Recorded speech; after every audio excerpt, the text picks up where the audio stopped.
Hello? How am I coming in? I'm having some weird browser streaming issues. I don't quite know what's going on, but I had to make my browser really big to get to the button to click on to start to stream. So uh, that's what's going on my end.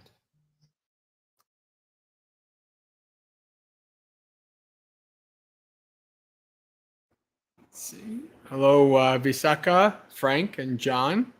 We'll give some time for people to join.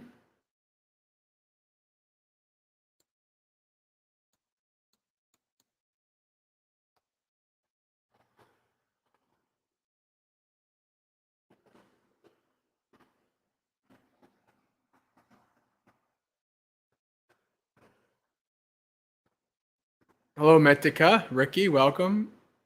Yankee. Actually, John, I think my browser or the streaming service right now is quite set to wrong view. Has a diluted perception. I can't even get to oh, hey Abby, welcome. Abby, you asked a question at the retreat, but then you were never around for me to answer it.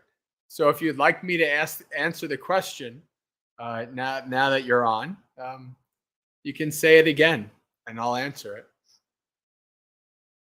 And we'll just give some minutes for people to show up, and then we'll get started. Oh, hello, Diego. Welcome. Kala.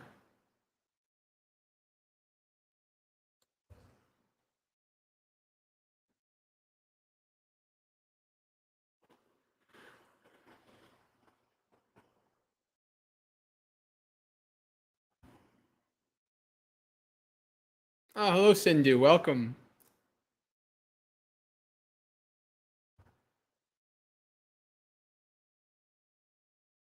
This is a weird issue. I mean, thankfully, for the most part, I can see people typing, and it looks like I'm live, so it's working. It's just a weird in-browser issue going on here that I have no idea how it started or how to fix it. But the show must go on, as they say. So why don't we get started? Let's see how it works when I try to oh wait, okay, I can share screen. That I can see. That's good. Let's share screen so we can start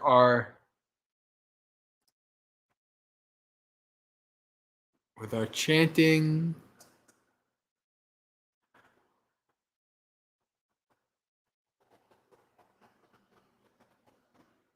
Ah, that's right. I restarted.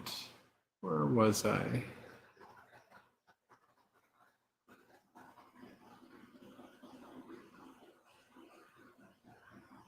Ah, there it was. We'll start with the 8 great thoughts of a great person.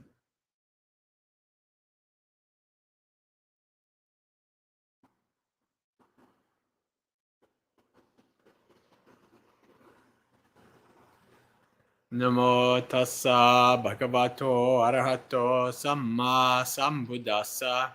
Namo tassa bhagavato arahato samma sambuddhassa. Namo tassa bhagavato arahato samma sambuddhassa. Apichasayang dhammo nyayang dhammo mahichassa. Santutasayang dhammo nyayang dhammo asantutassa.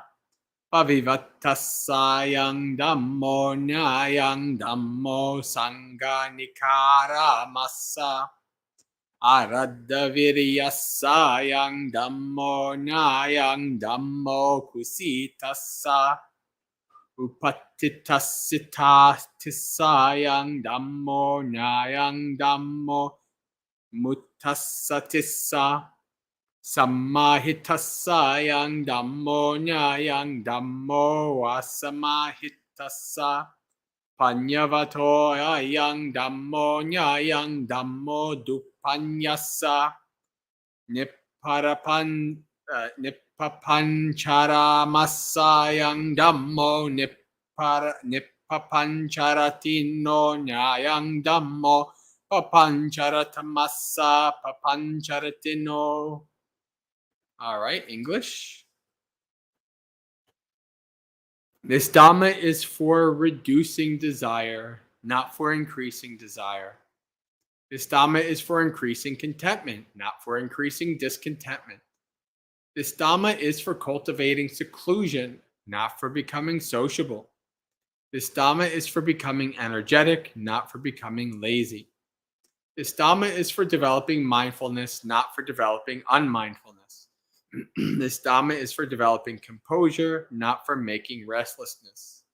This Dhamma is for increasing wisdom, not for decreasing wisdom. This Dhamma is for delighting in freedom from impediments, not for delighting in impediments. All right.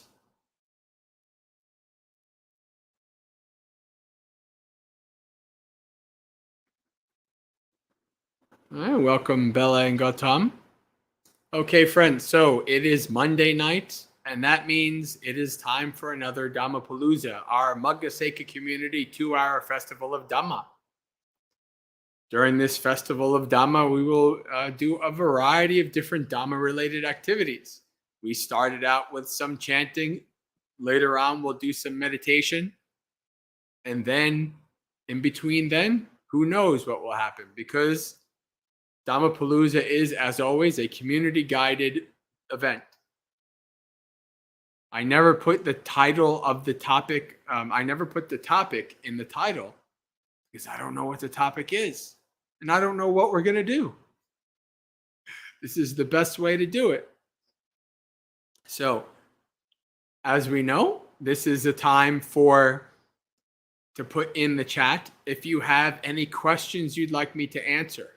If you have any Dhamma topics you'd like me to give a talk on, or a topic you'd like the community to discuss with me, right? All of us discussing a certain topic, that's also fine. And if nobody has anything, we always have a sutta waiting in the winds, as they say. I've had the great 40 waiting to batter up for about 4 Dhammapaloozas now. We haven't read a sutta in quite a while, but we will see how it goes. So, questions, topics, discussions, put it all in the chat. Remember, as usual, it's perfectly fine for you all to discuss and talk to each other, say hello to each other, introduce yourselves to each other in the chat. That's not interrupting me. That's not bothering me. It's all good. This is a community event. I am the only one on the screen, but it is a community event.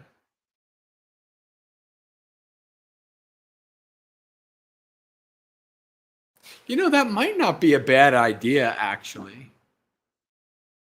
Since we can bring monastics on screen with me, it might not be a bad idea to every once in a while bring a community member on with me.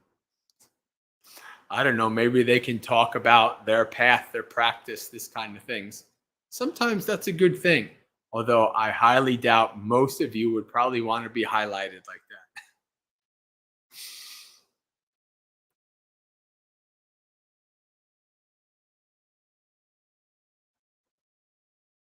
No, Jay Kala, I have Bhante Sonatavihara next week. No guests today. Hello, Malika. Welcome.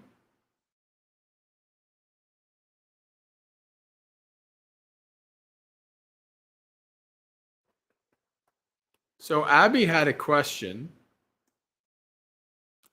that she asked during this past weekend, during the retreat.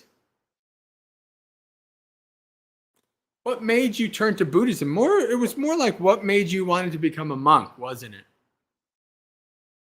But what made you turn to Buddhism? That's a good one too. Basically the same question.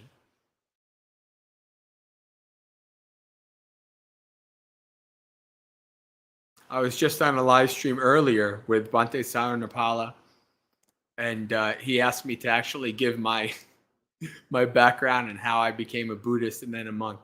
So this will be the second time today that I'm talking about this.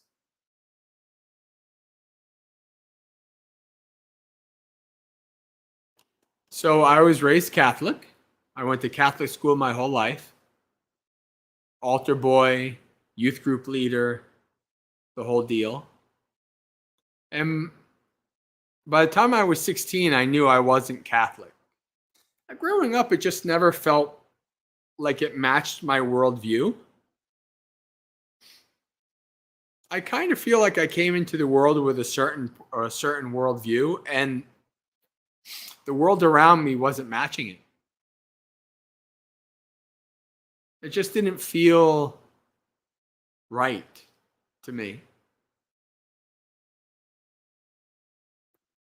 And so by the time I was 16, I still had a couple years of being in Catholic school and being an altar boy or youth group leader, et cetera, all that stuff. I couldn't just drop that at that point. So I just resigned myself that I had 2 more years. But by the time I was 16, I basically knew this wasn't for me.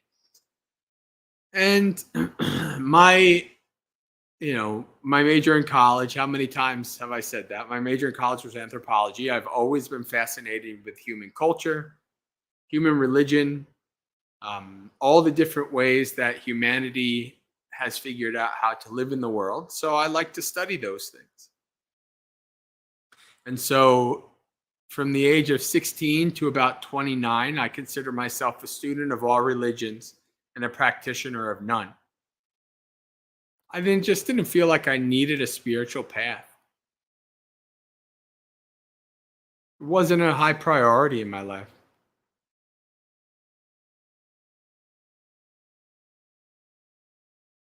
But by the time I was like 29, I was like, yeah, I think that's about right. Which is non-coincidentally about the same time the Buddha left and tried to search for awakening. Maybe there's something going on with that approaching 30 time frame. Who knows? But and so by the time I one of the things I would always joke about was that I'm a student of all religions, a practitioner of none. But if somebody put a gun to my head, I choose Buddhism. Like that's what I would say. Like, in a college party, people are talking. It's like, yeah, I'd probably choose Buddhism, something like that. So again, by the time I knew I wanted a spiritual path, I knew it was going to be Buddhism. I didn't know what kind of Buddhism though. And so I went through the process of trying to find what type of Buddhism was for me. Through, Vajrayana, through Mahayana, and then Theravada. It wasn't that long of a process. It wasn't a huge, like years and years and years. But it was a basic exploration. And let's see. We do have one person on Facebook. It was a basic exploration. And it was... Hello, Risa. Welcome. What type of Buddhism is for me? Oops. Hello, Christine. Welcome.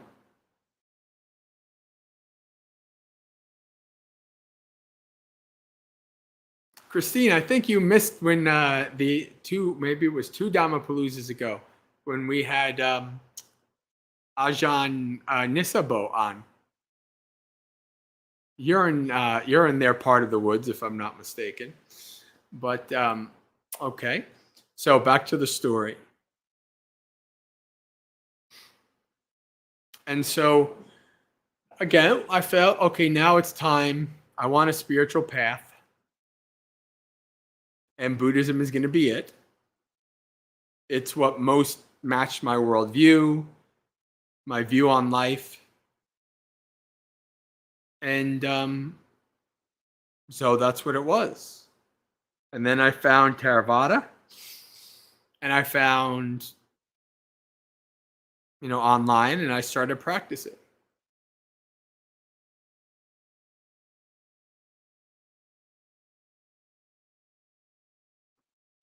And so then some years went by, and I started to have the feeling of wanting to become a monastic. My practice was gradually deepening. My confidence and faith in the Buddha and the teachings were growing. And I had a pretty good life. But the Buddha was pointing towards something better. As I always like to say, he was offering a quest, a noble quest. And I'm a sucker for noble quests. It's the old knight in me. And so I said, you know what? I think I want to do this. I think I want to try and become a monk, see where it goes. I didn't know if I was going to, even when I moved to the monastery, even when I moved to Bhavana, I didn't know if I was going to be a monk. There's no guarantees, right? Somebody actually has to want to ordain you. That's the first hurdle. And so I went to, and so I started practicing. Mostly I practiced online because there was no groups near me. There was no sanghas near me. There was no temples near me. And so I practiced mostly by myself. And I had an online community, and I listened to monastics, the few monastics that were online, like Bhante Yuttadhammo and Ajahn Brahm. I would listen to them pretty regularly. And then as I started to want to become a monastic, the next year I found out about Bhavana Society, and that's when I started my 3 years of going there for retreats, getting to know the monastics and talking to them about my desire to want to go forth to become a monastic. And then when 2014 in September, I resigned from my job, left the world behind, which actually I didn't. But people like to say that, oh, when you become a monastic, you leave the world behind. No, you go. The world is the world. You're in the world no matter where you go. There's no escaping from the world. And I went to the monastery, and that's where I've been ever since. A monastic.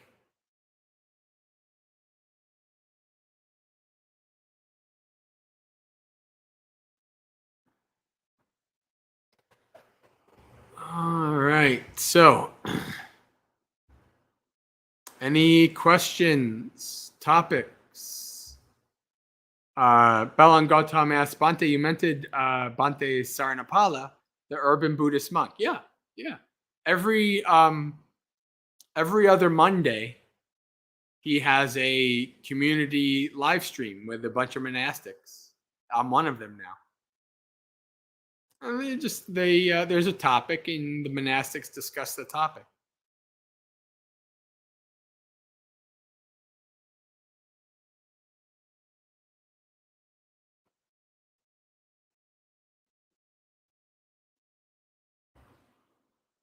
I'm starting to not be able to see questions. Questions are being cut off. Let me try to see if I can fiddle with this here.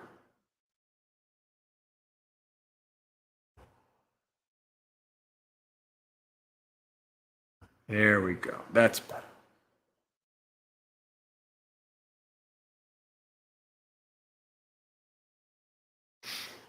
Diego asks, what are the pillars of lay practice?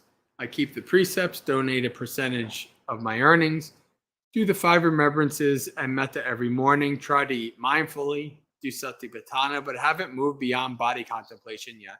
What else can I do? What else should I do? That's pretty good. That's a pretty good covering of almost all the bases. Right? That's dana, that's sila,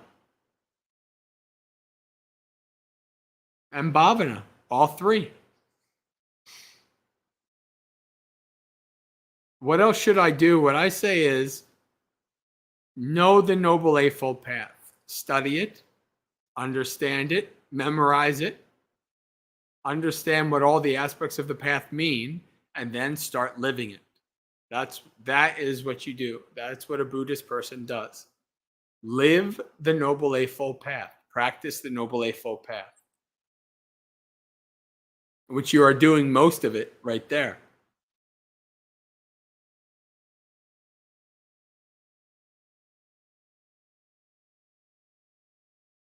One thing I didn't see mentioned was some samatha practice. Although technically metta can be a samatha practice, but like a mindfulness of breathing, right? Sitting down for 5, 10, 15, 20, 30 minutes to follow the breath.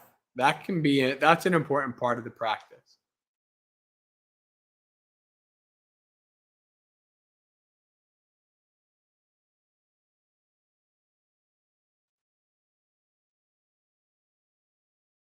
I haven't been putting the questions up.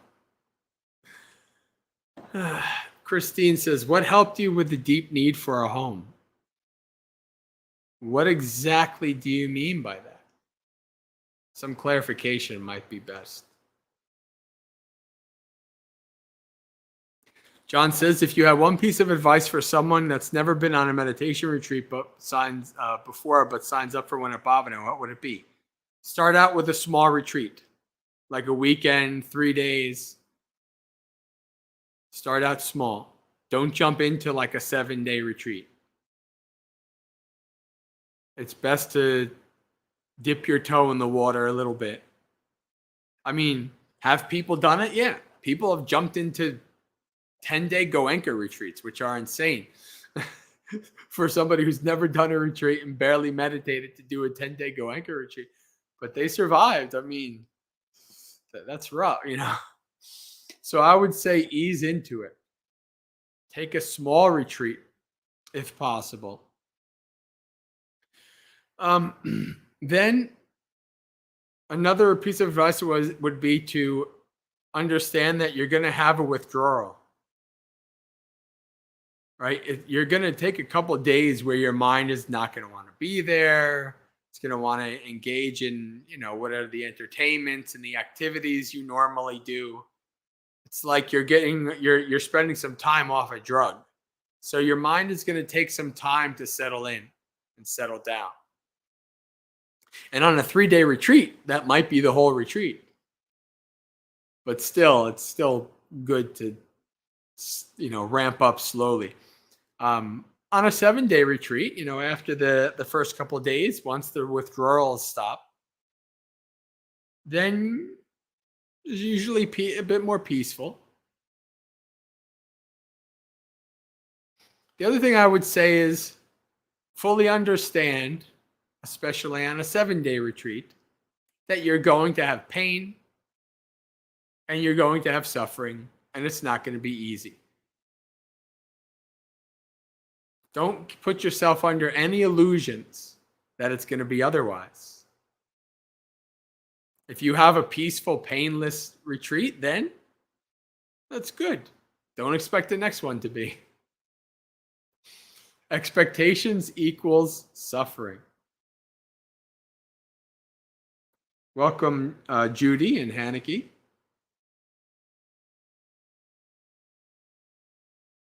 On Facebook. Let's see, what else? What other?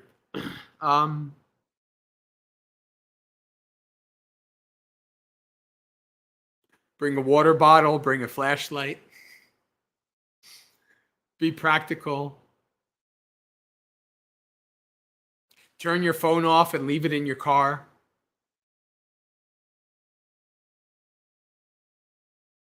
If you're worried about somebody needing to contact you, give them the number for the monastery and tell them in an emergency, call the monastery.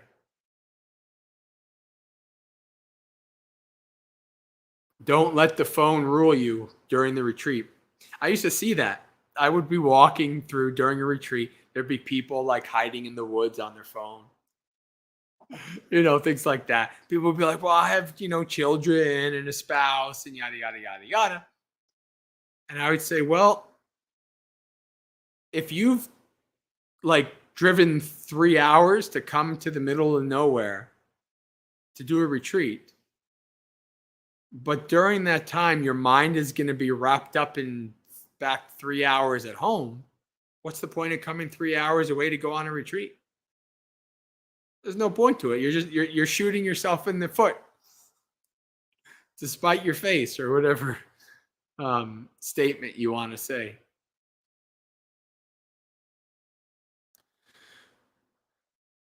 That's what I would do. I would drive my 5 hours.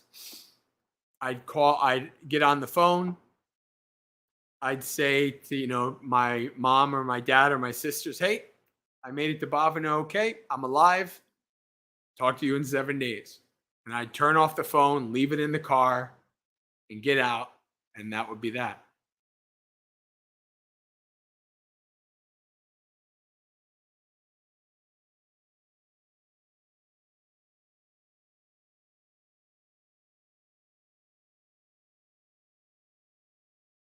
I coordinated something like 60 retreats at Bhavana, like as the head coordinator, and I taught in almost about that many. So I have lots and lots of experience with retreats. Now, however, I haven't lived at Bhavana for a couple of years, so I have no idea how retreats are now. I assume they're going to be somewhat similar.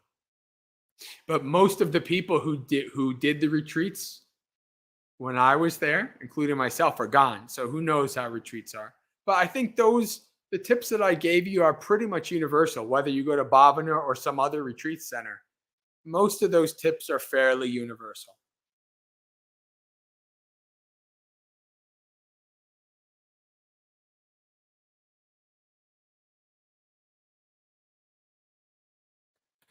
Abby S., was your family supportive with your life changes from Catholicism to Buddhism? Yeah, pretty much. I mean, me becoming a Buddhist had no bearing on their life. It didn't change their life at all. I mean, I still, by the time I was my late teens, 20s, like it wasn't like the family all goes to church. My parents would still go, and obviously.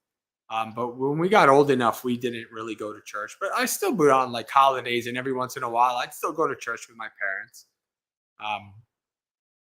It's just my Buddhism didn't impact them at all. So there was no defensiveness that raised, and there was no, there wasn't like, okay, we're going to say grace at the dinner table. I'm like, well, we also have to say these Buddhist prayers. It's like, so, some people make a lot of mistakes with this, trying to, if you don't like people imposing their stuff on you, don't impose your stuff on other people. Live and let live, and practice patience and tolerance, and being accepting or being around people that have different viewpoints and different religions than you. That's a rare thing in this world. Even among Buddhists, it's a rare thing. So practice that way. All right.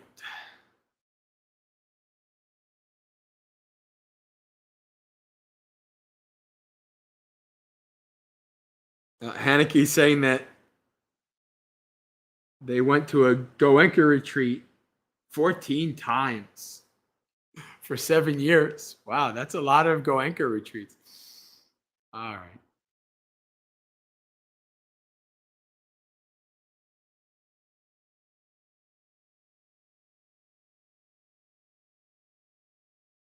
Jay Kala, Bante, any thoughts on relationships between humans as a species of animal from more anthropological lens, the more religiously transcendent human that overcomes biology and things?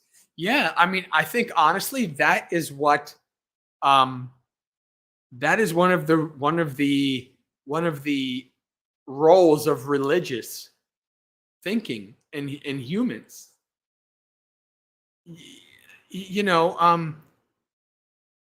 People think things like, oh, well, it's part of humans to have compassion for all beings. No, it's not. No, it's part of humans to have compassion for your children, your spouse, and your in-group. Right? There's your in-group, your tribe, and there's everybody else. And that's how people survived. You don't see a transcendence of that, an overcoming of that, until you start to see major religions. And even in those religions, there's still us and them. But most of the religions do tend to have at least a strain that seek to bring your mind, bring this human being to a more transcendent state. Right? That's what metta is for in Buddhism. That's what agape is for in Christianity. Right? So yeah, like this is religion and philosophy and things like that are kind of like our ways of trying to figure out a better way of living in the world now that we've been kicked out of the Garden of Eden, right? Now that we're fully conscious and aware that we're going to die, right? And that we can do good and evil. Like, well, now what the heck do we do? Try to transcend, try to do better. Not like we see this today. Oh, you're perfect just the way you are. You don't need to change. The whole world has to change for you. No, that's wrong. That's BS. That's delusion. You're not as good as you could be. Right? You can follow the Noble Eightfold Path. You can become better. You can become perfected. Follow the path.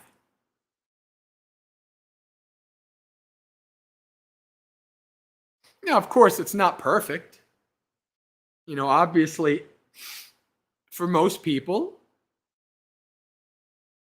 it's not going to be easy to overcome biology.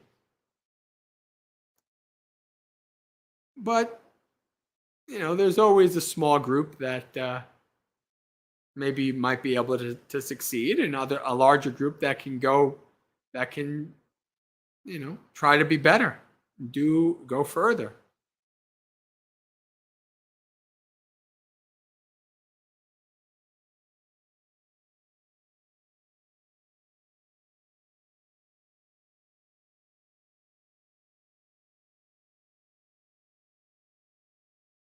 Hey, Kevin, welcome. Let's see. Do we have anybody? Matt, my old good friend from my career, at least logged on real quick. I don't know if he's still watching, but I see Matt and Davey. Oh wow, we have a bunch of people on Facebook today. That's rare. We're getting Facebook is getting more activity. Very good. Davey also talking about Goenka.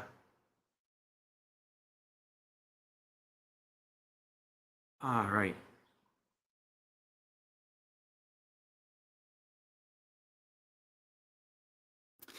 You mentioned you quit your job and started your journey. Were you ever married or in a relationship? Never.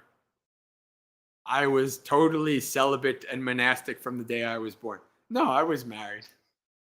I was married in my 20s. Yeah. If it's too personal, please don't acknowledge the question. No, it's fine. I think it's important. There's a strain. It's less so with Westerners,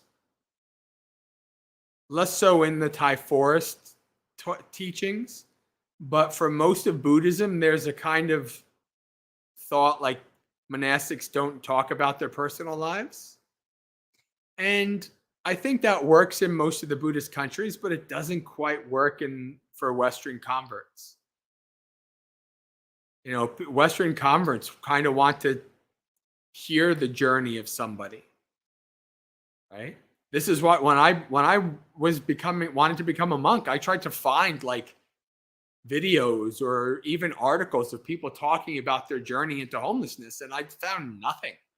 So I figured, well, I might as well start my own vlog, and that's what I did. Right? You can go on my YouTube channel and you can see from me as a layperson talking in front of the camera,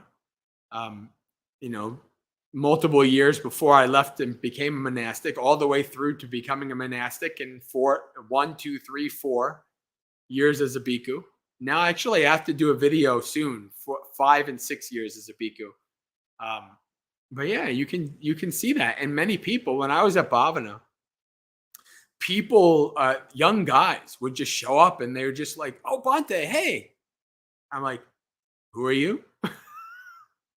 "Oh, I know you from online. I watch your YouTube channel." I was like, "Oh, okay."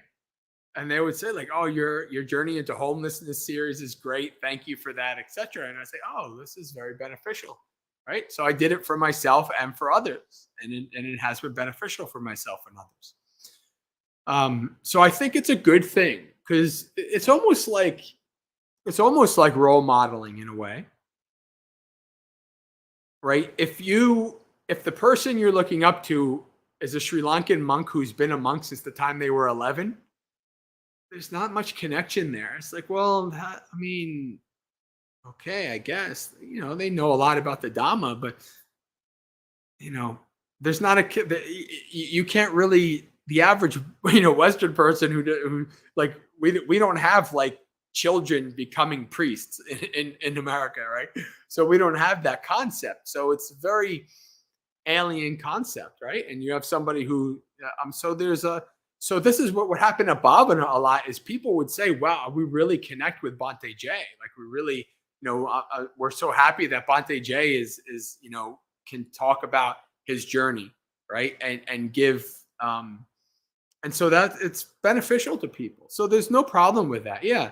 So I was married, and most of the people here know already that I was married from age 20. Technically, I was with her for a year before I got married, but I was with her for 4 years, and she died of cancer. This is going now, 17 years ago? Something like that, 2005. So I was married then, and I had some girlfriends afterwards. And, well, you're going to have to just deal with my morbid sensibilities, but I make a joke. So after my wife, I had four girlfriends. Every girl I dated since my wife, only one is still alive. All right. One died from a car accident. Another one who was a bit older than me. Unfortunately, a couple years ago, she died from ALS. I was able to, even as a monk, I was able to visit her. She was still a good friend. And I got to see her about a couple weeks before she died. So I call myself the Black Widow. I make the joke that I had to become a monk soon before I killed more women. And yes, hey, I have a very morbid sense of humor. Comes from being in Child Protective Services and just being able to laugh at everything in life, including death. But yeah, so yes, I have dated. I have been married. I know what it is to be in a relationship. Yes. All right. Cindy says Pate has a way with women. That's great. Cindy, I love it that you cracked the joke right back. I love it. It's great. All right.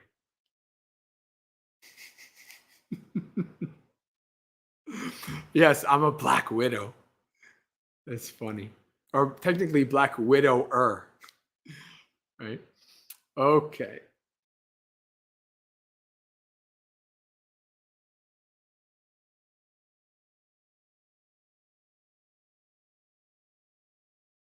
So yeah, and that's what I mean. Like I had, especially after I had my weight loss surgery in 2011, I mean, like I had a good job, was making good money.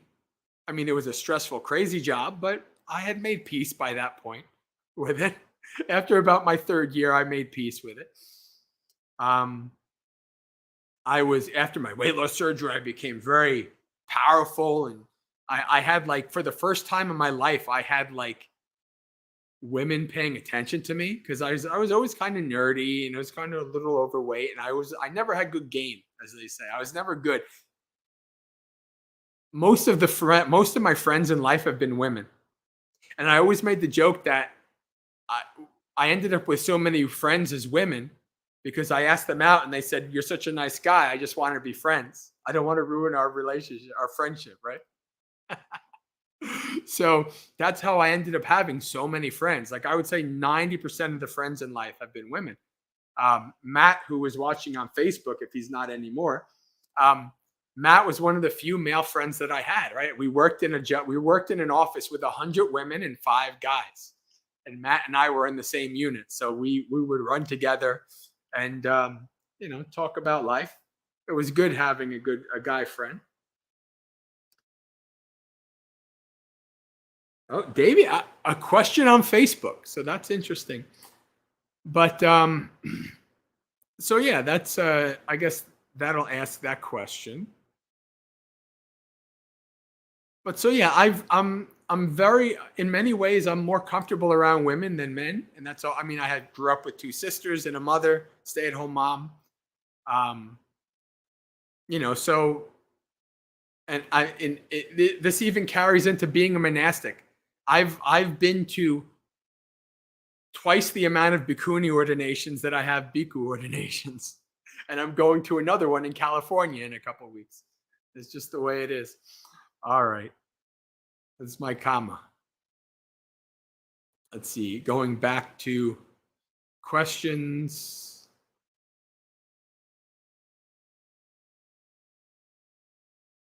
Robert, did the Buddha ever talk about visualizations and meditation? Yes, actually. Visualizations in accordance with the breath and meditation words seem to be help restlessness for me. The only direct place that I believe that the Buddha actually explicitly talks about a visualization is the charnel ground contemplations. It is as if you were observing a body 3 days dead, bloated, oozing, right? So there is the concept of there being a visualization. But most of the visualizations, like when I do my metta guided meditations, like the Buddha didn't necessarily talk about, well, visualize this. But different teachers, have come up with different, they fill in the blanks and they use different techniques. They say the Buddha says this, but he's kind of vague on it. So let's figure out how to do it. And so different teachers use different techniques like visualizations. If it helps you, then it helps you.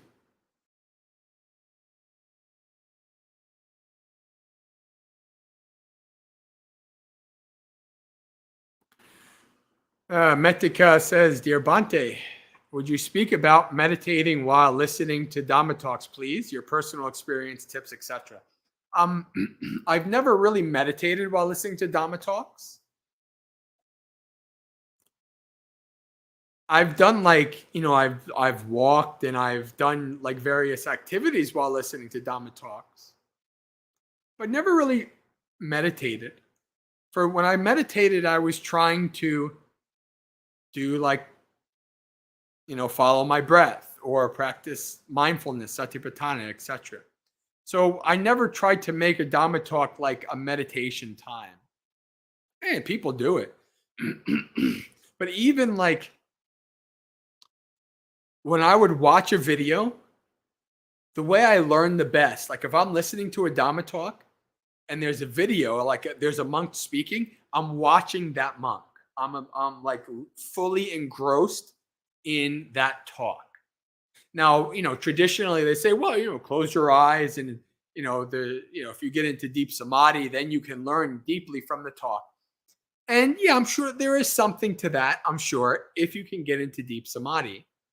And I've tried that, but if I'm really wanting to really listen and understand the talk, I'm eyes on, I'm watching, watching the body language, observing, fully engrossing into the talk. So that was more how I learned. That's how I like to do it. Like even a Bhavana society, like, the whoever, Bhante Silananda or Bhante G would be talking and I'd be here and like, it's like, whoa, all the monks would just be like this. No, I'm like, I'm watching. I'm observing, fully engrossed in it. Not because if I'm like this, then I'm like, okay, I'm going like this. And then my mind's going all wrapped up. And so for me, it's not really a thing that I've ever done. Not my thing, but for other people, it might work.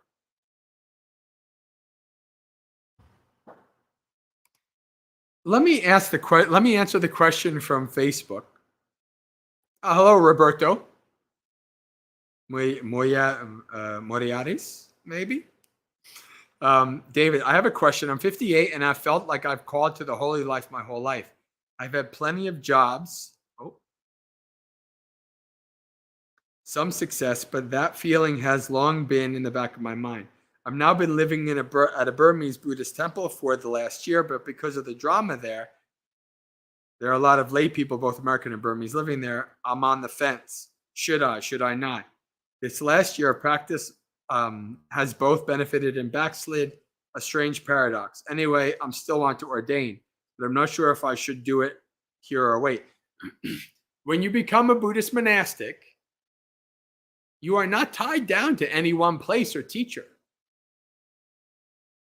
So if being a monastic is something you really want to do, don't worry about the place per se. Get ordained and try to find a place that works best for you. If you're in like a Burmese, like in a Buddhist country, then there's hundreds of places you can go all around. You can wander around and try to find different places. For your first 5 years as a monastic, you do need to live independent of a senior monastic, but you get to choose who that monastic is. You're not tied down or strapped down or forced to be under any monastic. You can choose which senior monastic you want to be under. So if you're not too thrilled about a place, don't worry about it. But the other thing is, don't have the misconception is that monasteries are places of quietude and peace. No such place. Monasteries and temples, especially in Buddhist countries, are, if they're closer to cities, they're for the laity. And even if they're in the woods, they have lots of visitors, lots of supporters. So monastery, temple, vihara, whatever you call it, this is how it's going to be. And if you're trying to escape that, you're going to cause yourself suffering. But if you really want to become a monastic, find a way to become a monastic.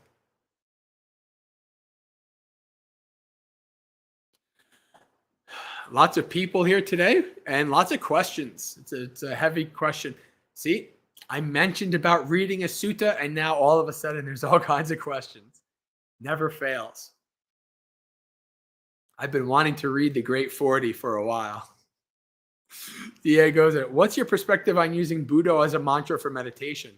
Is that derived from the suttas in any way? No, it's not. How about using malas for breath meditation? None of that is derived from the suttas. That doesn't necessarily mean that it's useless. For some people, using Buddha is a good, like a training.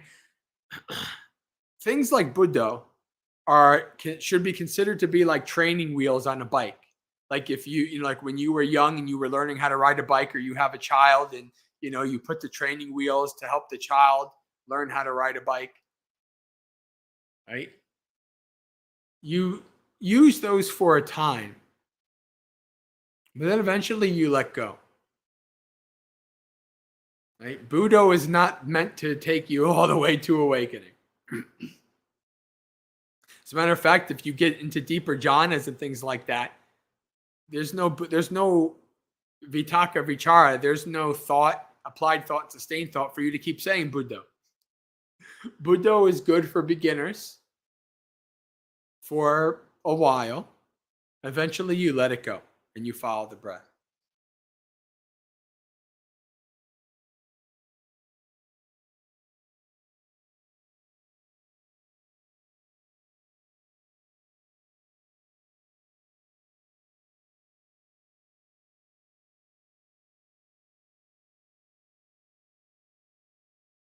So both Christine and Abby asked about my CPS cases. Did all the suffering with the CPS inspire your path? No. It did inspire some things, but let me read the other question. Did any of the CPS cases carry on with you? I can only imagine what you saw.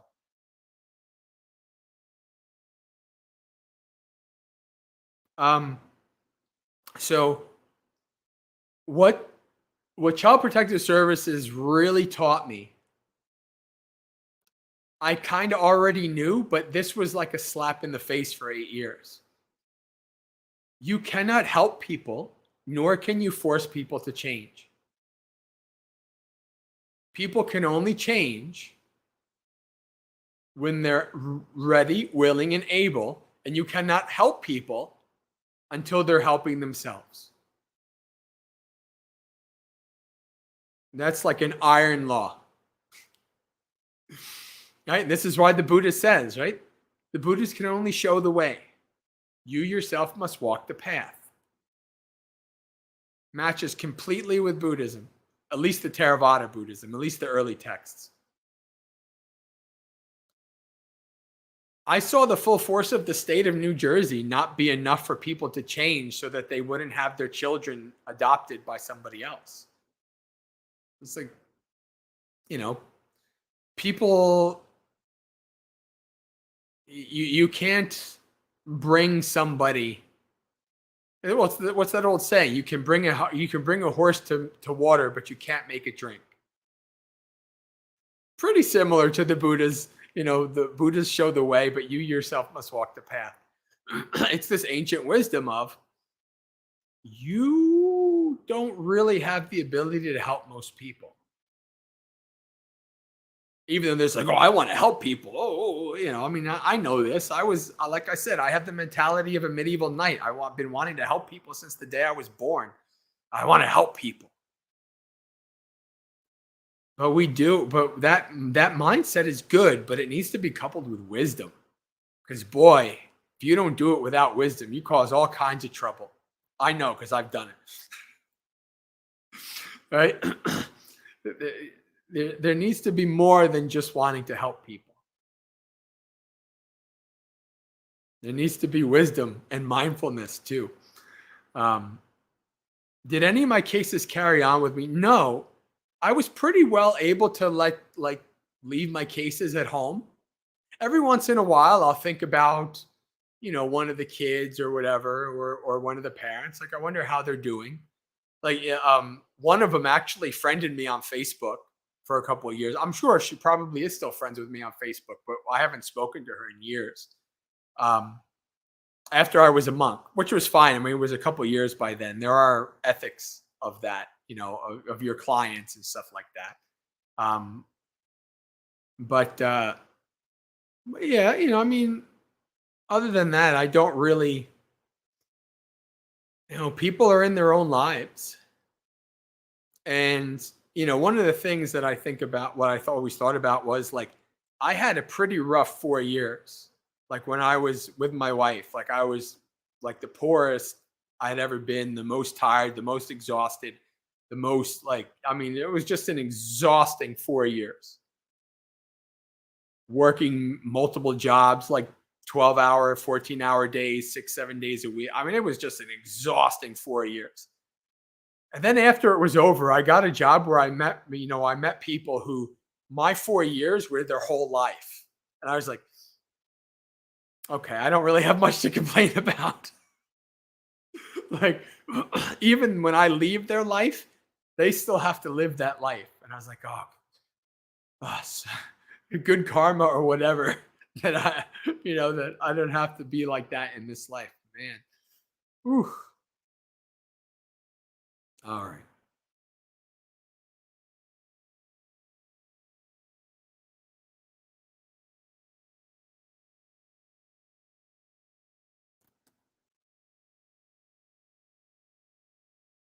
Robert says, how related are how well your sitting meditation is going and how well you're doing on the whole path?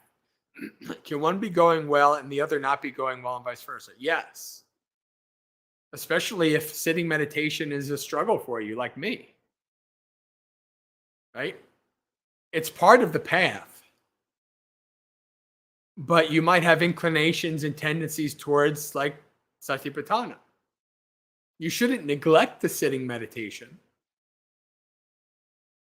But nor should you necessarily expect that it's going to get any easier. But you still do it anyway. The path never doesn't start, the path doesn't like become easy. It's not like, well, if I only endure for 10 years, then the path is going to be easy. No, the path gets harder. At least that's been my experience. The path gets harder. But the longer you do it, the more patience you develop, the more endurance you develop, the more faith and confidence, the more zeal, the more you have seen that there's ups and downs. So you don't get wrapped up in the ups and you don't get dejected in the downs.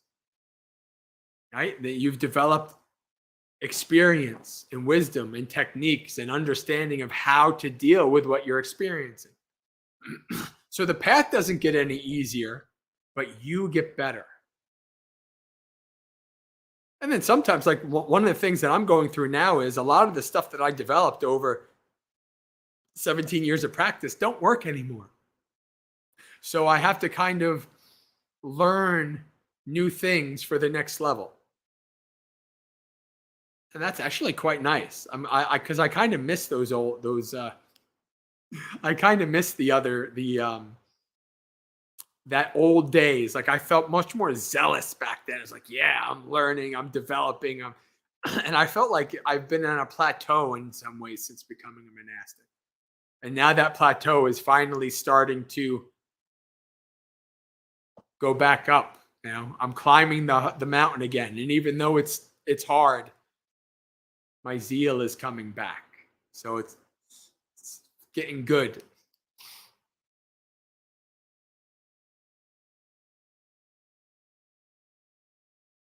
So the best way to judge your practice is over a long period of time, and things like, are your greed, hatred, and delusion lessening? Right? Are your greed, hatred, and delusion lessening? Are they? Well, then you're on the path. And that's a good sign that there is an ending to that path. The Buddha says the nibbana is the abandoning of greed, hatred, and delusion.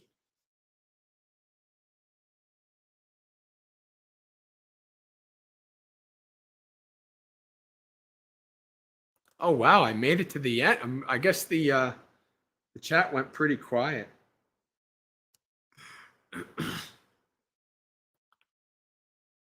So let's see. Can you give examples of how the practice gets harder over the years? In the beginning, you have no inkling of how ignorant and deluded you actually are. You have no idea. Like the further down I get in the path, the less likely I feel like I'm becoming awakened in this lifetime. It's like you're just like, okay, I'm doing good. And you hit this wall and you look up and it's like, you can't even see the top of your greed, your delusion and your ignorance. You're like, oh, crap. and then you kind of like, have a panic attack for a while. And it's like, okay, well, I might as well just get climbing. And then you start climbing up that mountain, right? You don't know how much ignorance you have. The more you do, the more you realize you have a lot of work to do, right? And the more you do, the more, over the years, you've gotten rid of the more gross,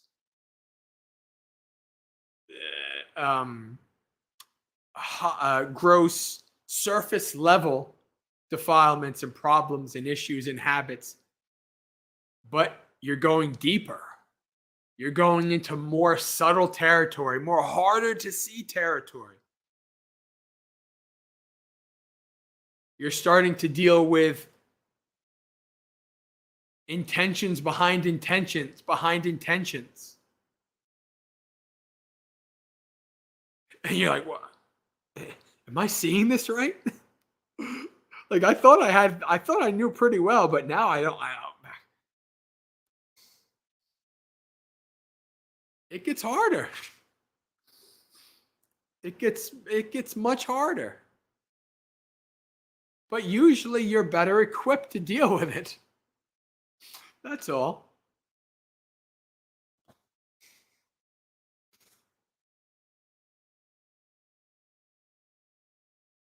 All right. So, just because I say it gets harder doesn't mean like you feel dejected, like, oh no, oh, I might as well just quit now. No, no. The path hones you. The path like refines you, like refining metal, like getting rid of all the dross. Like a blacksmith is getting rid of all the junk. Like all of the like the junk wood is being burned away. You're becoming a powerful force. You're becoming an avatar of the path.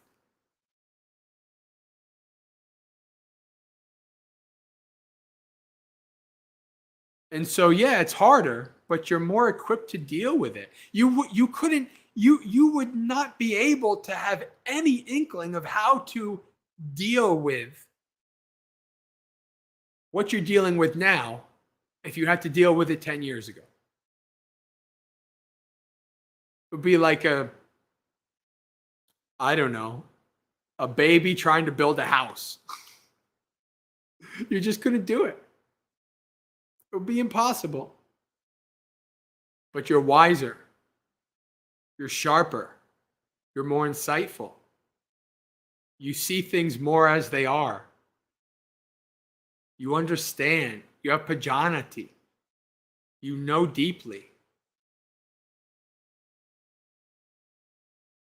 And so, you continue on. Carry on, my wayward son or daughter. There'll be peace when you are done. Right?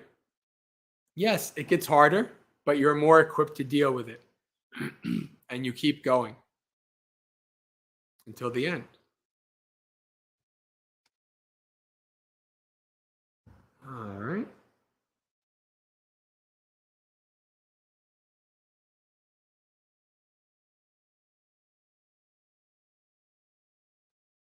Okay. Everything's caught up on Facebook. Everything seems to be caught up on the chat. It's 9:05.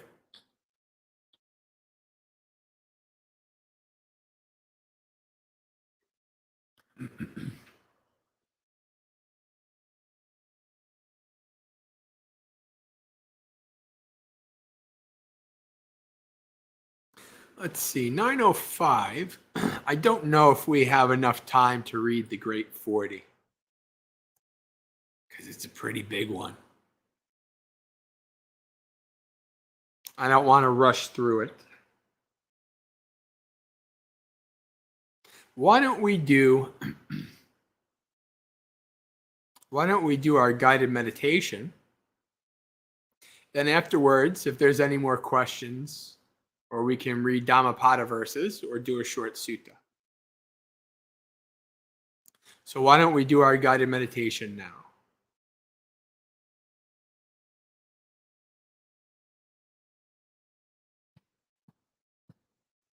All right. Set your body up in a comfortable and stable position that works for you.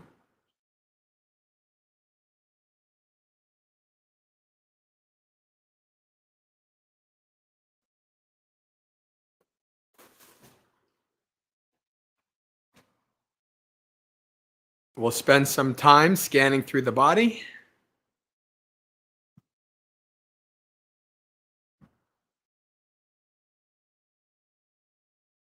I do this for two reasons. The first is to slowly start to bring our attention, our focus from the external to the internal.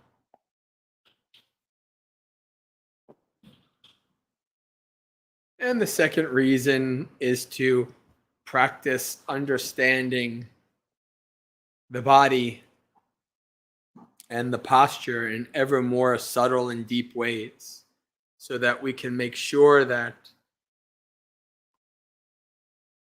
we will be able to sit for longer periods of time in more comfort. Not spend a half hour fidgeting, avoiding pain. Bring your attention to your feet. By bring attention, this means to focus your mind, focus on whatever sensation arises with the feet. Perhaps the feeling of the feet pressing against the floor or the cushion. Focus in deeply on that feeling, that sensation. Investigate it and see what you can learn from it.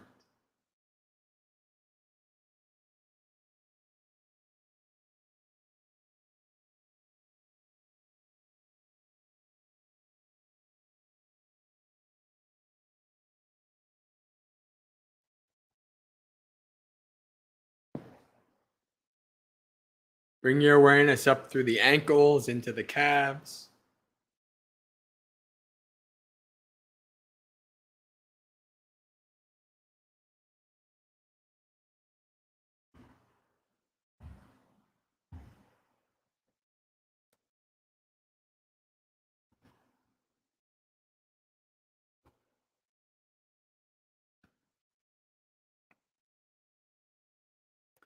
When you're scanning through your body, if you have trouble connecting with a sensation, you can prompt yourself by asking, what do I see? What do I feel?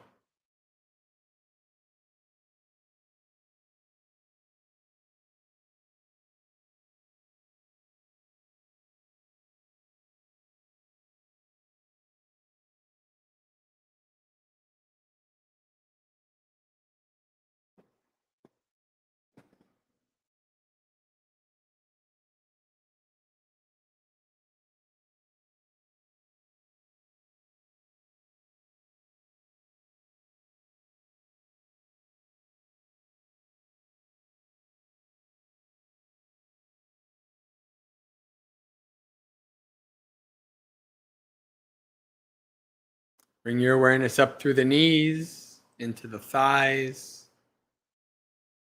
What's the feeling of the thighs pressing against the chair or the cushion, the couch?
Bring your attention up through to the hips and pelvis. The hips and pelvis are a very important part of the body for posture. The way they're positioned can impact the spine and the legs. So pay close attention to this part of the body. You're sitting on a cushion. Make sure your sits bones, your buttocks is evenly distributed on the cushion at the same level.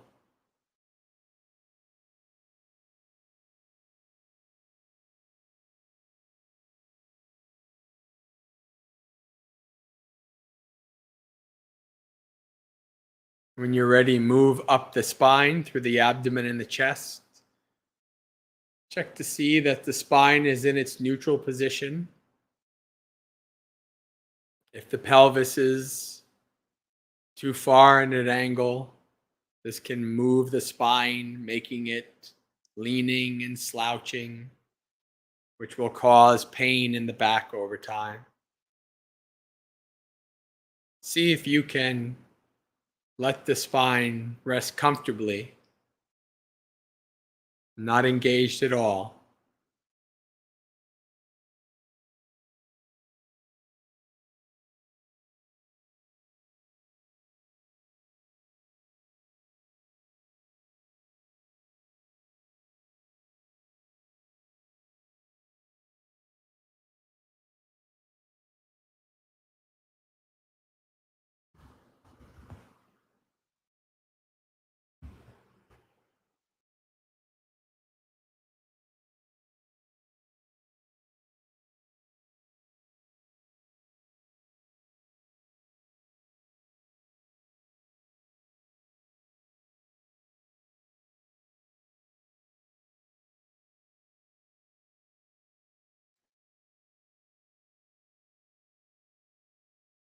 Bring your awareness up to your shoulders. Check that they're hanging loosely, not scrunched up and tight.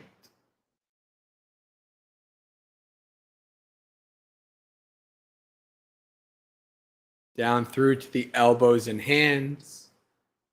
Observe how the position of the elbows and hands impacts the spine, impacts the posture.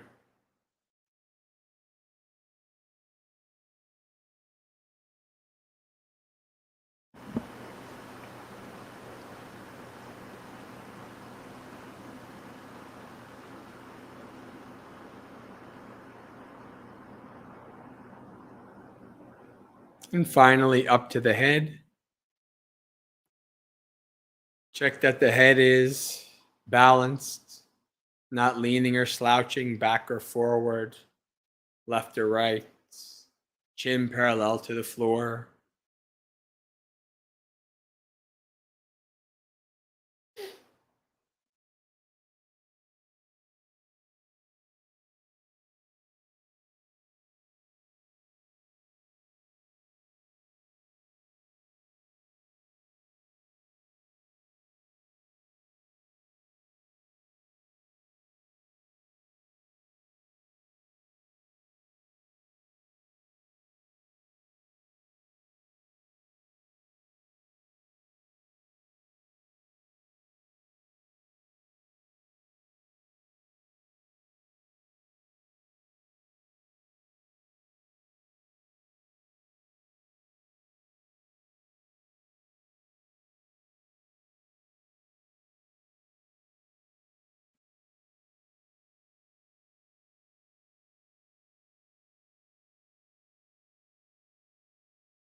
When you're ready, let the body go and take 3 deep breaths.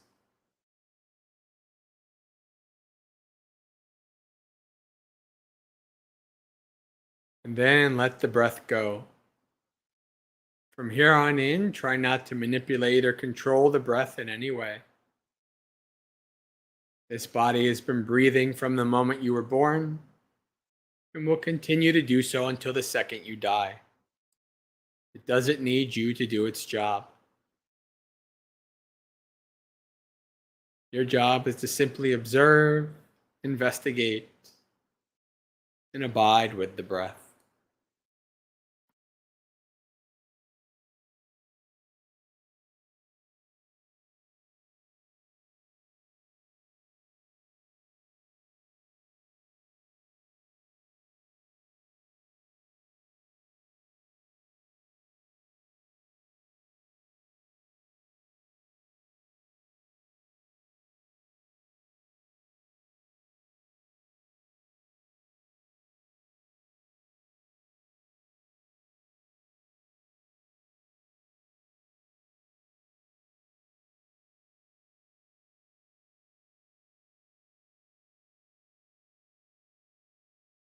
Watch as this body breathes in. Watch as this body breathes out.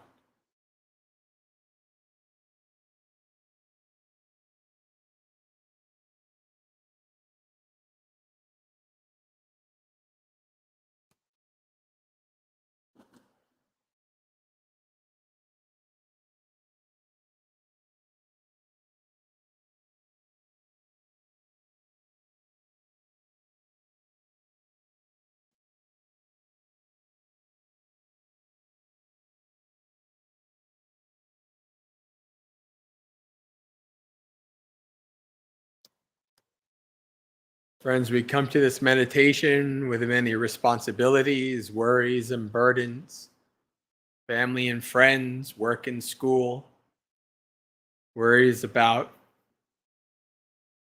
the past, the future, society. For the time of this meditation, practice laying down your burdens, letting go and following the breath. There'll be plenty of time to pick them back up again later.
As you're following your breath, you will become distracted.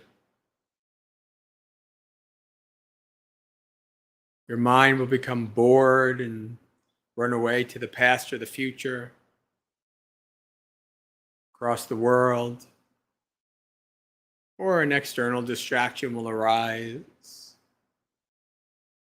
like a sound. Your mind will chase after that, become attached to it.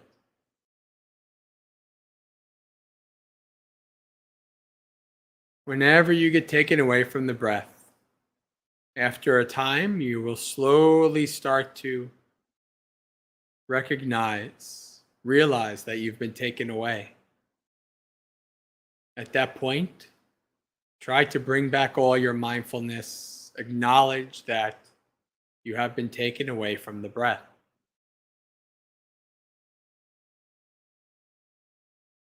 Then practice letting go of the distraction by neither getting agitated and pushing it away, nor by getting excited about it and attaching to it. Simply do your best to let it go, to let it be. Give it no energy or attention. And then return to the breath. Whenever distracted away, acknowledge, let go, and return.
Acknowledge, let go, and return.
Acknowledge, let go, and return.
Every once in a while you're following your breath, check in with the state of your mind.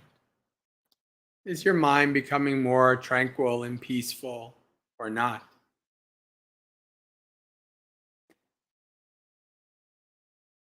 If it is, you may begin to start noticing ever more subtle, refined characteristics of the breath, like how the breath is changing.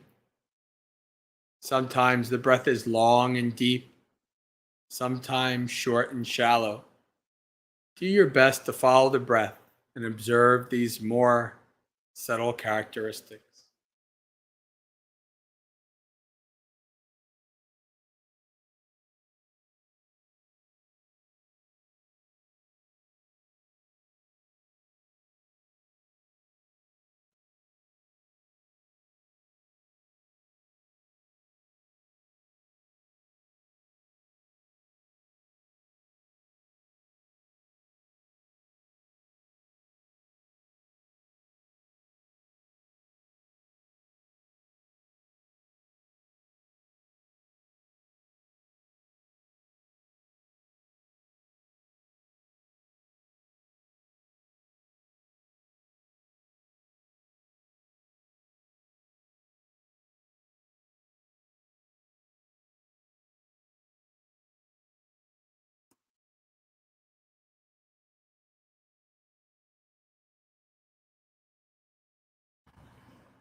Slowly start to open your eyes.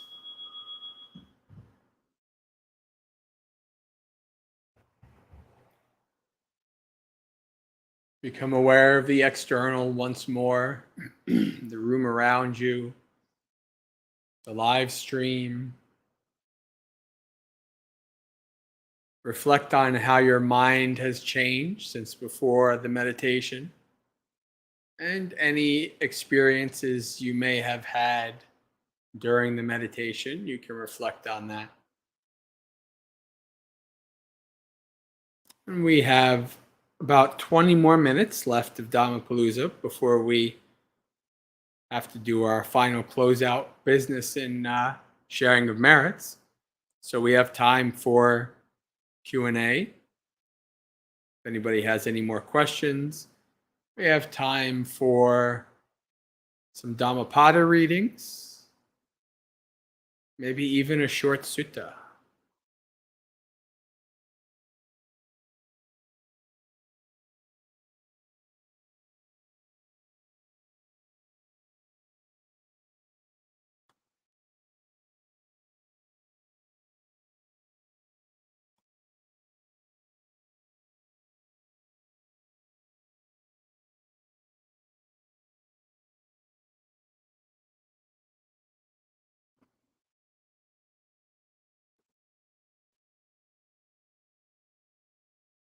All right, sutta it is then. And it is a very important little sutta, chanted daily in the Buddhist world. Let me go to the tab. The Great Discourse on Blessings. It's very important. Mangala is the word here. And blessings, this is a reflection of for gratitude and a call to action. And let's read through this, and I'll explain to you what I mean here.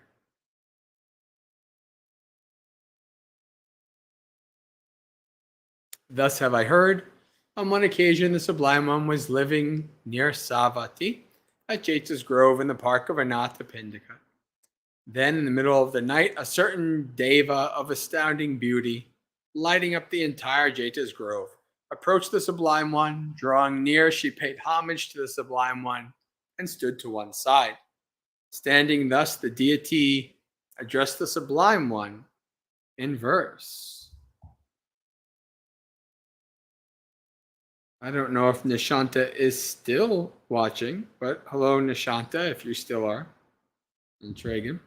So, many deities and humans have pondered on blessings, desiring their well-being. Tell me the blessing supreme. To associate not with the foolish. Right off the bat. It's a blessing not to have to deal with foolish people. And that's also a call to action to minimize your having to deal with foolish people. To be with the wise. It's a blessing to be with the wise. And it's a call to action to try to be more around wise people. To honor the worthy ones. This is a blessing supreme. To reside in a suitable location. To have good past deeds done. To set oneself in the right direction. This is a blessing supreme. Paying attention yet? This is very important. This is like, for a layperson especially, this is like, well, let me try to mold my life to these guidelines. If I mold my life to these guidelines, you'll see what the Buddha says about that at the end.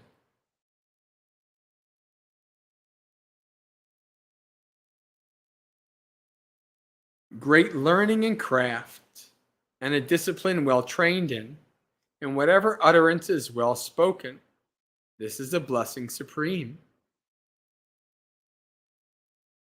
To be well caring of mother, of father, looking after spouse and children, to engage in a harmless occupation. This is a blessing supreme. Selfless giving, living the just life, supporting all relatives, and blameless action. This is a blessing supreme.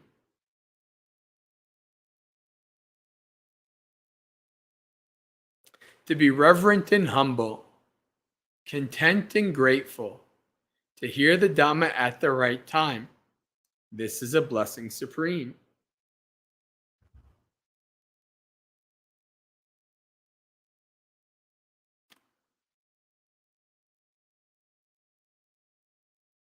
To live austerely and purely, to see the noble truths, and to realize Nibbana. This is the blessing supreme.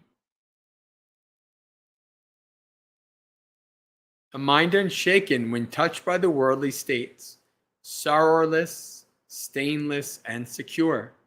This is the blessing supreme. Those who have fulfilled all these are everywhere invincible. They find well-being everywhere. Theirs is the blessing supreme. By the power of this truth, may joyous victory be mine.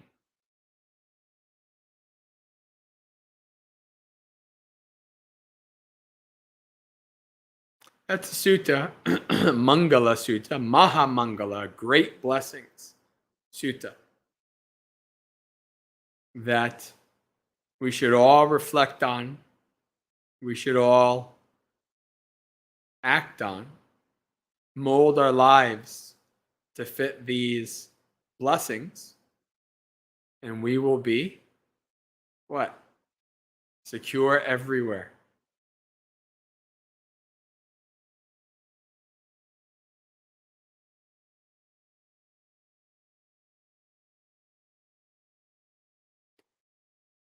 All right. That went quicker than I thought it was going to. So let's see.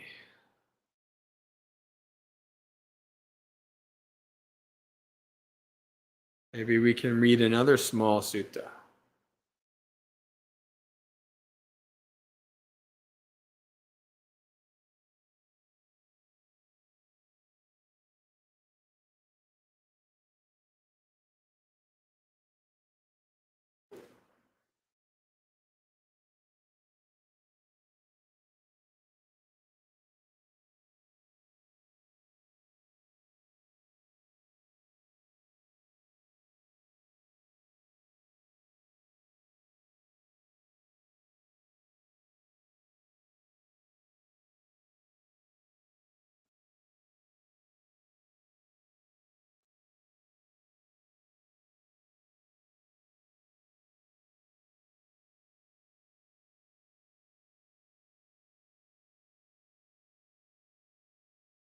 Why don't we read Dhammapada Verses? I think that's good.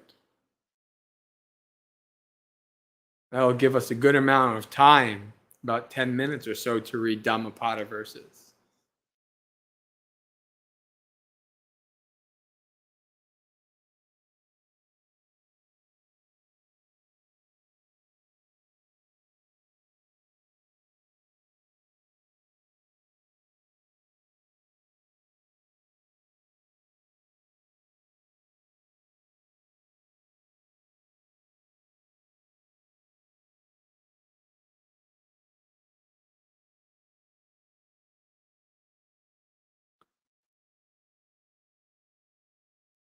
All right, we are up to the Buddha. By what track can you trace that trackless Buddha of limitless range, whose victory nothing can undo, whom none of the vanquished defilements can ever pursue? By what track can you trace the trackless Buddha of limitless range, in whom exists no longer the entangling and embroiling craving that perpetuates becoming? Those wise ones who are devoted to meditation and who delight in the calm of renunciation, such mindful ones, supreme Buddhas, even the gods hold dear. Hard it is to be born a man. Hard is the life of mortals. Hard is it to gain the opportunity hearing the sublime truth. And obviously, born a man here, this is talking about like human, right? So this is hard it is to be born human.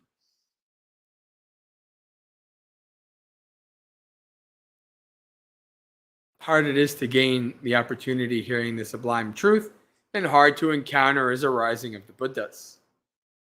To avoid all evil, to cultivate good, and to cleanse one's mind. This is the teaching of all the Buddhas. Enduring patience is the highest austerity. Nibbana is supreme, say the Buddhas.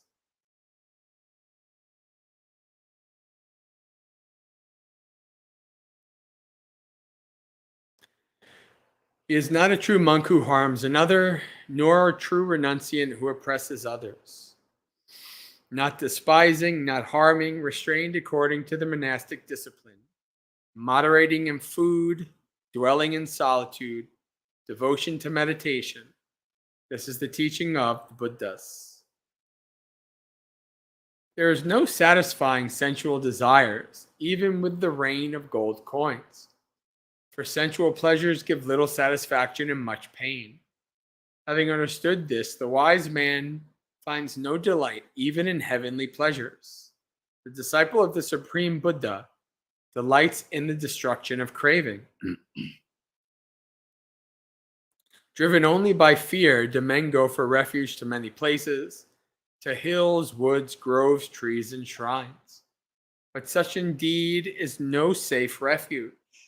Such is not the refuge supreme. Not by resorting to such refuge is one released from all suffering. He who has gone for refuge to the Buddha, the teachings, and his order,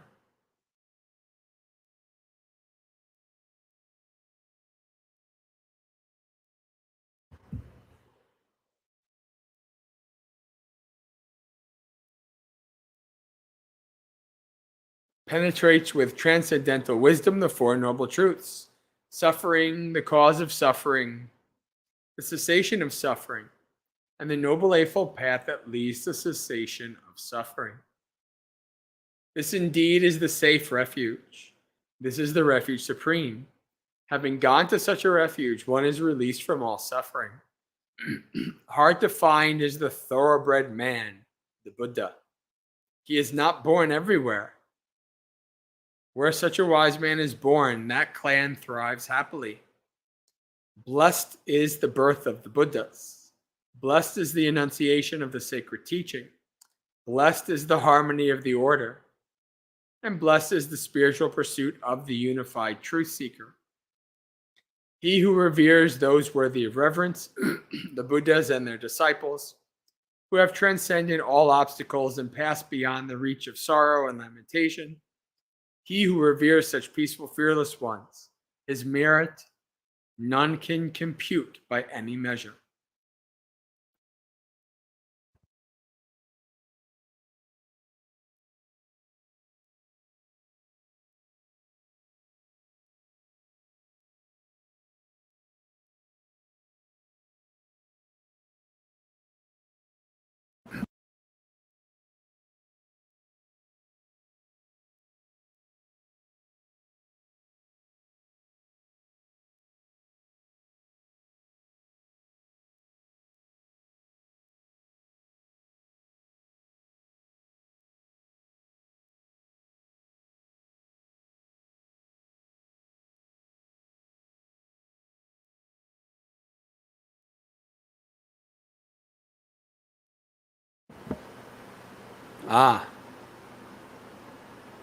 So now we have one of my favorite, probably my top 3 favorite Dhammapada sections, with the line that I reflect on very often, comes to my mind.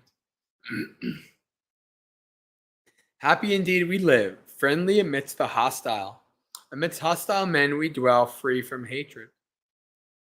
Happily indeed we live, friendly amidst the afflicted by craving. Amidst afflicted men we dwell, free from affliction. Happily indeed we live, free from avarice amongst the avaricious. Amidst the avaricious men we dwell, free from avarice. That sounds like pretty pretty peaceful and pretty nice already, doesn't it? Wouldn't you want to live like that? It's like, yes, this is a worthy goal. Happy indeed we live, we who possess nothing. Feeders on joy we shall be, like the radiant gods. I love that line. That line reflects and comes to my mind quite often. When will I be a feeder on joy? Instead of all the cravings and problems. Feeding on joy, like the devas who feed on joy. Sounds like a better alternative.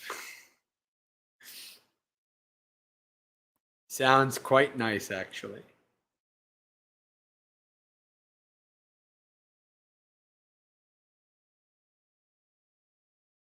Victory begets enmity. The defeated dwell in pain. Happily the peaceful live, discarding both victory and defeat.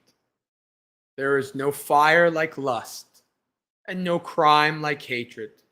There is no ill like the aggregates of existence, and no bliss higher than the peace of Nibbana. Hunger is the worst disease, conditioned things the worst suffering. Knowing this as it really is, the wise realize Nibbana, the highest bliss. Health is the most precious gain, and contentment the greatest wealth.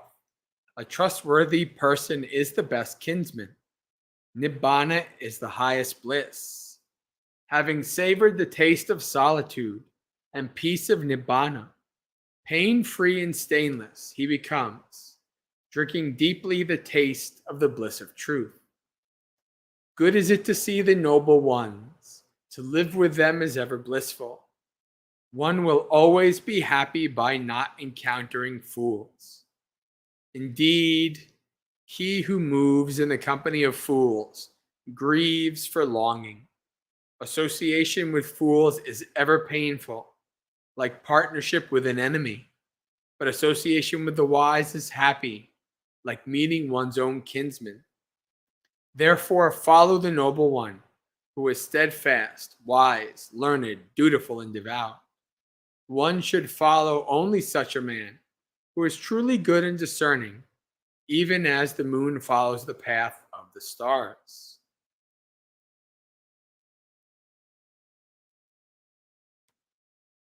All right, and now we come from this wonderful thing to affection. Prema, attachment. We'll see what the Dhammapada has to say about this.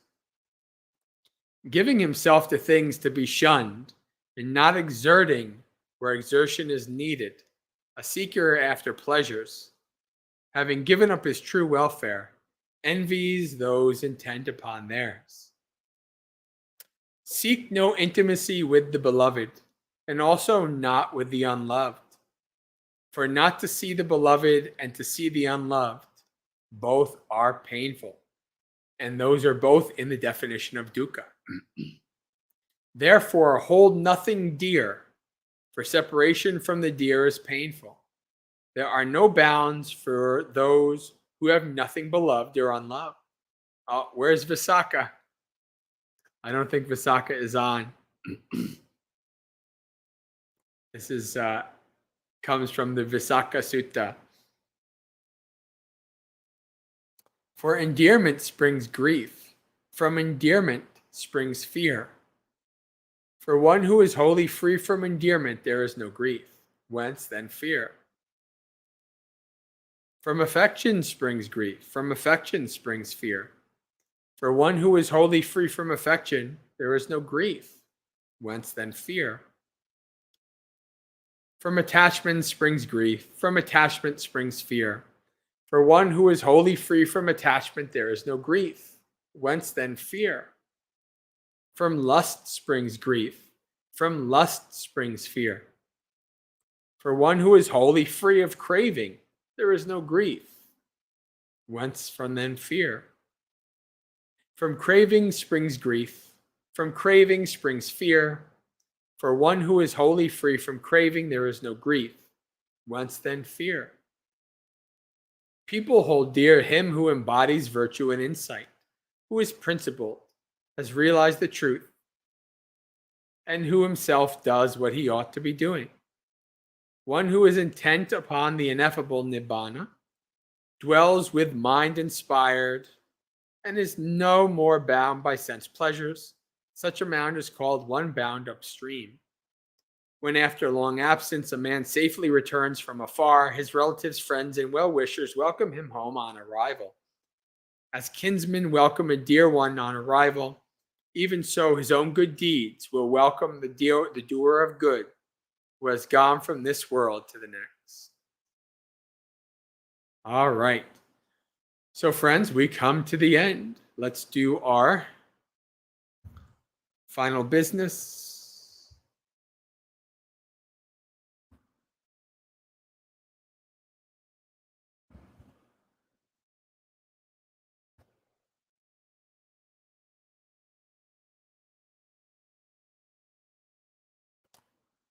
So, once again, this organization is Magga, meaning student of the path. If you would like to learn more, if you'd like to keep in contact, you can go to the website, tickering on the bottom of the screen, muggaseka.org. In this website, you can click on the top right. You put your email in there. And then every time I post a new video, an announcement, when a retreat's coming up, all the information, you will get an email. You can do likewise on the YouTube channel, click subscribe, click the bell, and then you will get an announcement and an email whenever a new video comes, whenever a live stream is coming up. YouTube every Monday is Dhammapalooza, 8 p.m. Saturdays, 3 p.m. Eastern, I do an Insight Timer session. So if you're on Insight Timer and you'd like to join me there, you can join me there. Wednesdays, I put up an Ask a Bhante when there is a question for me to answer. So if you have a question that you'd like me to put in video form on the YouTube channel, then please send the question via email or any other way to contact me.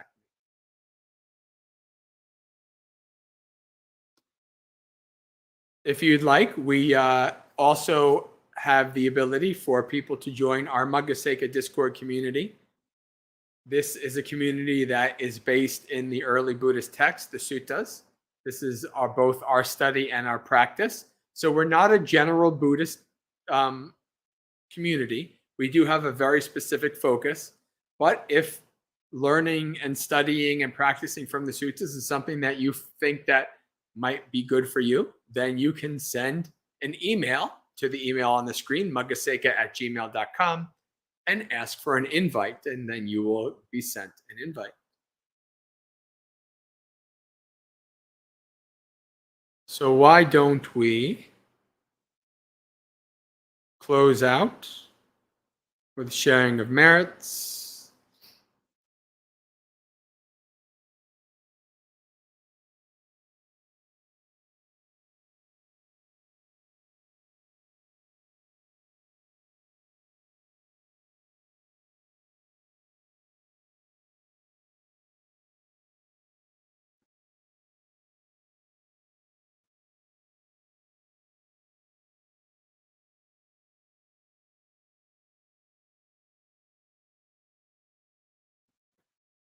Dukkha patta chani dukkha, bhaya patta chani bhaya, soka patta chani soka, hantu sabbe pipaniyo, etavata cha amehi sampatang punya sampatang, sabbe deva anumodantu sabba sampatti siddhya, akasatta chabumata deva naga mahiddhika, punyang tang anumoditva charang rakantu sasanang. May the suffering ones be suffering free, and the fear-struck fearless free. May the grieving shed all grief, and may all beings find relief. May all beings share this merit that we've thus acquired for the acquisition of all kinds of happiness. May beings inhabiting space and earth, devas, nagas, and yakas of mighty power, share this merit of ours. May they long protect the Buddhist dispensation. Sadhu, sadhu, sadhu. All right, friends. With that, we come to the end of another Dhammapalooza. Until we meet again, may you have a spiritually successful and peaceful practice. Sukhi hotu, may you be happy and at ease. Practice well and be well. Have a good week.